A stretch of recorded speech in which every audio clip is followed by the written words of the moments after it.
Bonjour, il me fait plaisir de vous présenter mon projet final de maîtrise sur le développement global de la personne en formation à distance au secondaire au Québec et particulièrement le modèle Self-Design Learning. Le format que j'ai choisi est un Pecha Kucha, donc 20 diapositives, 20 secondes chacune. Suivez-moi, c'est parti!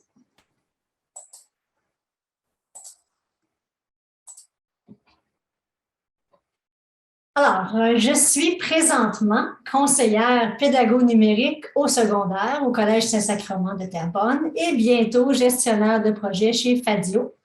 J'ai expérimenté et étudié la FAD à la maîtrise en technologie éducative de l'Université Laval.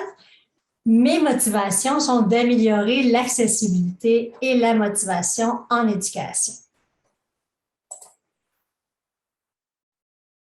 La formation à distance est en croissance à tous les ordres scolaires, ainsi qu'en enseignement supérieur, et plusieurs situations justifient cette hausse. La FAD a été développée surtout en enseignement aux adultes pour favoriser l'accès aux étudiants, pour devant jumeler les horaires d'études, de travail, ainsi que les obligations familiales. Excusez, je vais déplacer ceci. Voilà.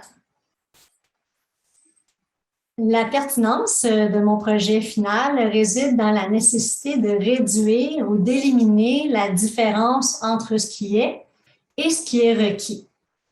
Je vous parlerai plus tard des recommandations d'experts en ce qui a trait à la nécessité de passer d'un paradigme d'enseignement à un paradigme d'apprentissage. Alors, j'émets l'hypothèse que le modèle Self-Design Learning que je vais vous présenter, qui bâtit son approche pédagogique sur les intérêts des apprenants, pourrait répondre aux besoins d'adolescents du Québec qui souhaitent avoir accès à un modèle de FAD qui développe non seulement les compétences pour l'obtention du diplôme, mais aussi les compétences nécessaires pour s'épanouir dans le monde qui les attend.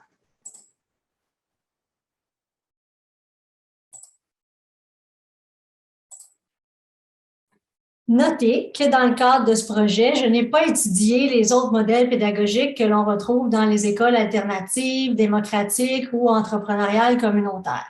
Je m'attarderai uniquement sur le modèle Self-Design Learning. Je souhaite présenter ses fondements en lien avec les besoins identifiés par les experts en éducation. J'ai utilisé la méthode de l'entonnoir pour cibler un aspect pointu et composer ma question de recherche. Mes recherches documentaires ainsi qu'un riche entretien avec M. Denis Sirois, directeur général de la SOFAD, ont approfondi ma compréhension des nombreux enjeux qui limitent le développement de la formation à distance au secondaire. La FAD au secondaire se développe davantage dans les autres provinces que celle du Québec. L'obligation par la loi sur l'instruction publique du Québec de fréquenter un établissement scolaire jusqu'à 16 ans est une des explications, ainsi que la présence de communautés francophones réparties sur les vastes territoires du Canada.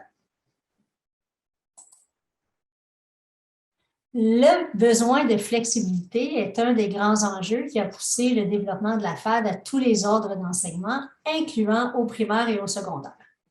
Déjà en 2008, on faisait part de l'émergence de la FAD pour combler les difficultés à organiser des cours en établissement, soit par manque d'élèves ou d'enseignants dans les établissements scolaires. Au Québec, en plus du nombre grandissant de familles qui font l'école à la maison, les besoins pour des apprentissages authentiques et sur le développement de compétences de savoir-être sont bien identifiés dans le rapport sur l'état et les besoins d'éducation publié en 2017 par le Conseil supérieur de l'éducation. Des experts soulignent l'importance de soutenir la réflexivité chez les apprenants, d'où la nécessité de développer des modèles pédagogiques en formation à distance au secondaire qui permettent d'aller au-delà de l'apprentissage pour l'obtention d'un diplôme. Ceci fait référence au paradigme d'apprentissage présenté précédemment.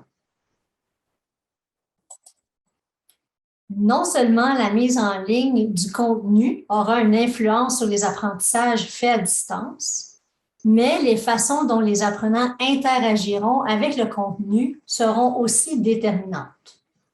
Il est recommandé d'encourager une pédagogie collaborative, une pédagogie active, la création de liens interpersonnels et le développement du sentiment d'efficacité personnelle. Le programme Self-Design a commencé en 1983 à Vancouver avec Brent Cameron après qu'il ait constaté que l'enthousiasme, la curiosité et la passion pour apprendre dont sa fille avait fait preuve pendant les 5 premières années de sa vie ont rapidement été confrontés avec la rigidité de la structure scolaire. Les 3 fondements de la philosophie se décrivent ainsi. L'apprentissage est un processus continu plutôt qu'un résultat. Les apprenants, le deuxième fondement, les apprenants sont placés au centre de leur parcours individualisé. Et le troisième fondement, l'apprentissage et le développement personnel se produisent dans des environnements qui favorisent les interactions. Son école, maintenant développée en Colombie-Britannique, est entièrement à distance. Les éducateurs accompagnent les apprenants dans la conception de leur propre plan d'apprentissage. Ils tissent des liens de confiance, encouragent et aident les élèves à atteindre leurs objectifs. Plus les étudiants avancent dans leur parcours, plus ils deviennent autonomes dans leur plan d'apprentissage. Les apprentissages se font dans le monde réel.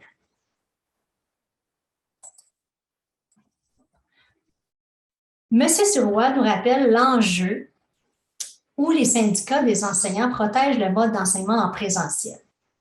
En plus de cet enjeu, notre collaborateur, M. Sirois, nous parle de la formation des maîtres qui n'offrent pas de cours sur la FAD. Ces éléments traitent des enjeux de main-d'œuvre qualifiée, mais il ne faut pas sous-estimer les enjeux financiers que représente la mise en ligne de cours comme le temps, la main-d'œuvre et la technologie. Et, surtout, il ne faut pas négliger la perception et les inquiétudes ressenties par les parents face au temps passé sur les écrans par leurs enfants.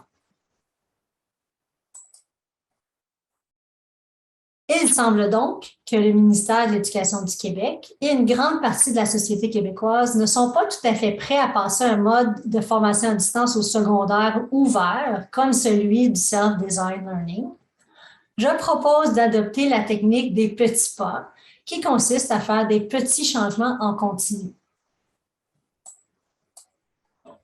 Finalement, espérons que les projets expérimentaux du ministère de l'Éducation du Québec seront une belle occasion d'expérimenter des pratiques que l'on retrouve dans le modèle Self-Design et qui favorisent le développement des compétences du 21e siècle par le développement de dispositifs centrés sur l'apprentissage.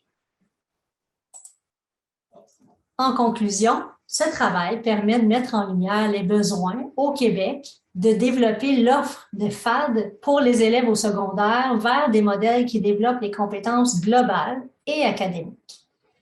Il fut possible de découvrir un modèle plus ouvert et supporté par le ministère de l'Éducation de la Colombie-Britannique. Voilà, si vous avez des questions, je mets mes coordonnées ici.